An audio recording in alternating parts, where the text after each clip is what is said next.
अनुदेशकों को 17,000 रुपये का मानदेय, शिक्षा मित्रों को 18,000 रुपये का मानदेय इसी महीने से हम लागू करने जा रहे हैं।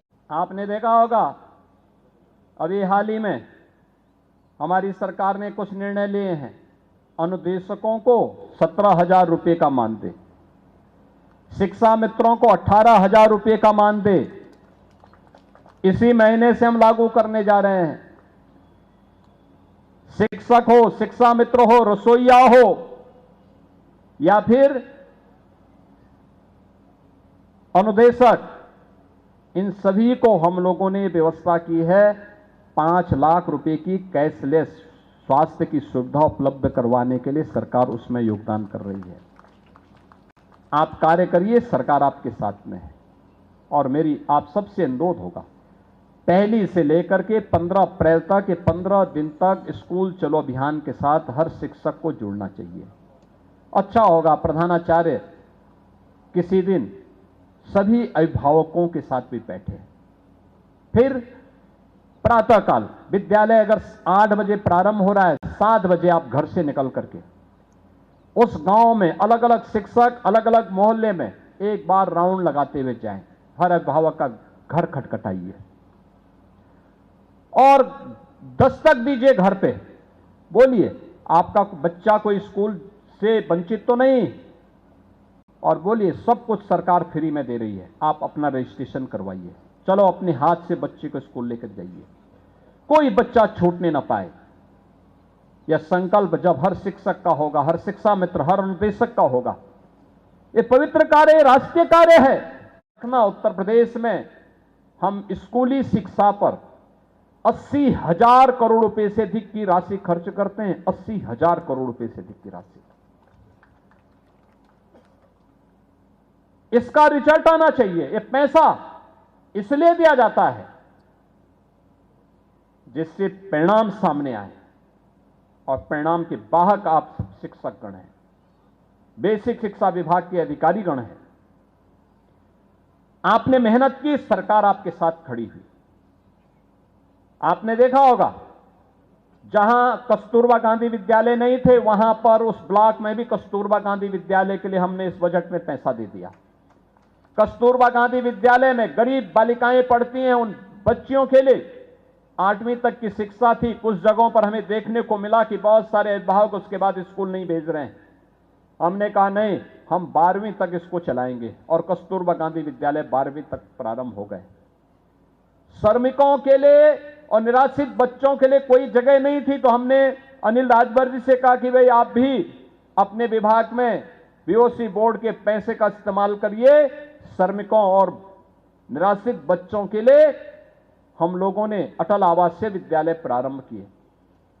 अब हर जनपद में पहले चरण में 2-2 सीएम कंपोजिट विद्यालय, और इस बार के बजट में भी 2-2 और विद्यालय के लिए हम लोगों ने प्री प्राइमरी से लेकर के 10-12वीं तक एक कैंपस में सभी बच्चे अत्याधुनिक शिक्षा प्राप्त कर सकेंगे, इसके लिए धनराशि उपलब्ध करवा रहे हैं।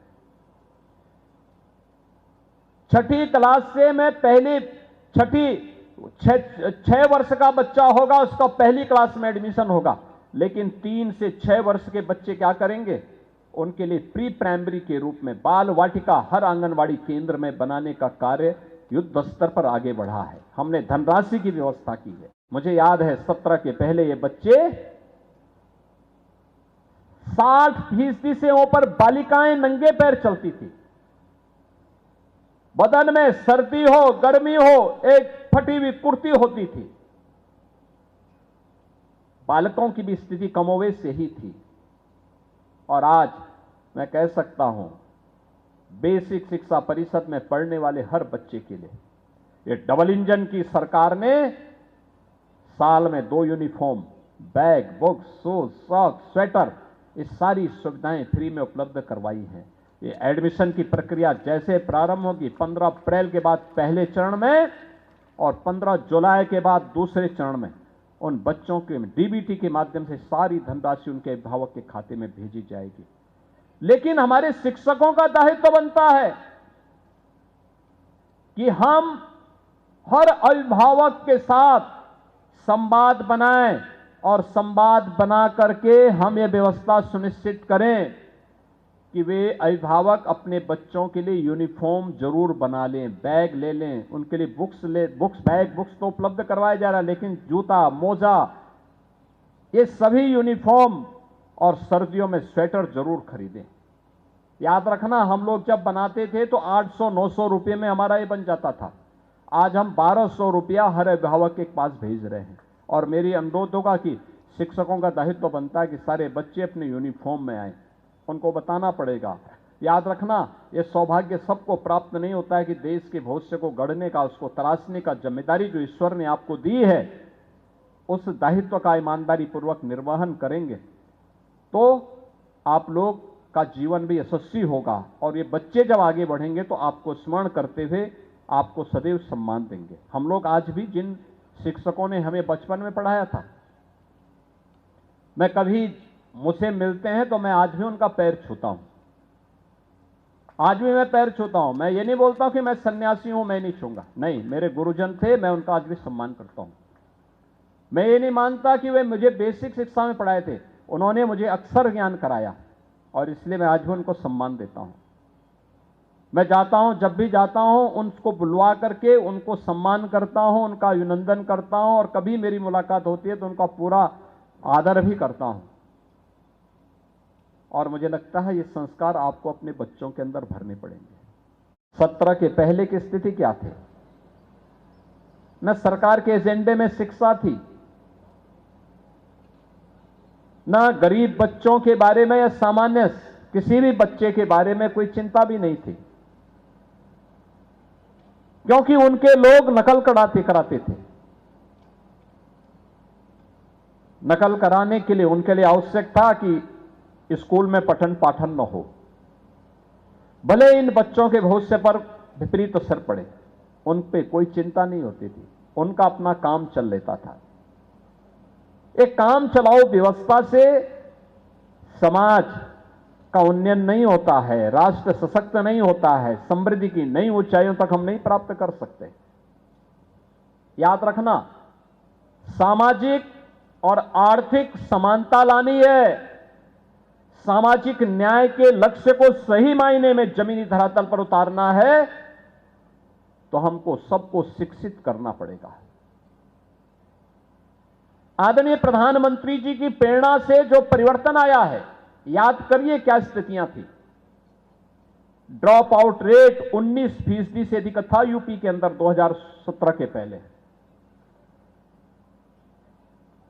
तीसरी, चौथी, पांचवी, छठी क्लास के बाद बच्चे स्कूल छोड़ देते थे, नहीं जा पाते थे।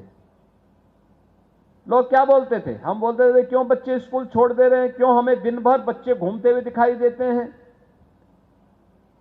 क्यों घूमते हुए दिखाई देते हैं।